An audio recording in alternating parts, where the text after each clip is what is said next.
Kingdom salutations, welcome to day 135 on Daily Dose of Hope, and we've been on the subject resisting temptation. The format for temptation doesn't change.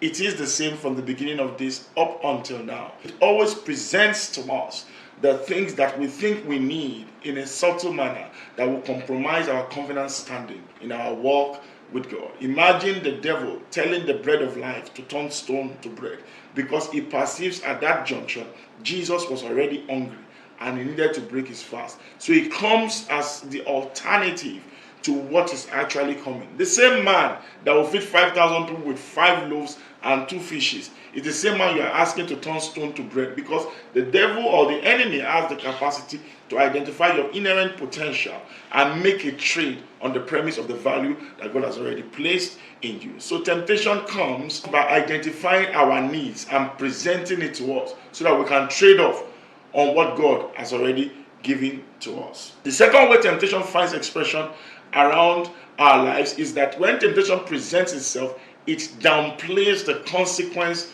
of sin. Hear me, friends. The payday of sin is sure. The earlier you resign, the better. The truth be told, sin has consequences, because sin simply means the transgression of the law. And every time a law is broken within the auspices of that law are consequences for actions. If there are no consequences for our actions, there will be no reward for our obedience. God is a just God. And when we make mistakes in the school of temptation, there are consequences. When we trade off on the premise of temporary pleasure, we miss out on the original intention of God's provision. So temptation disguises itself and comes our way, first through our needs, second by downplaying the consequence of sin. Number 3, temptation presents itself as something that is harmless.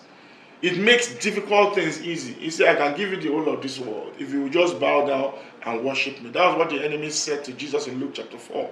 Meanwhile, Jesus will have inherited the world by going through the cross.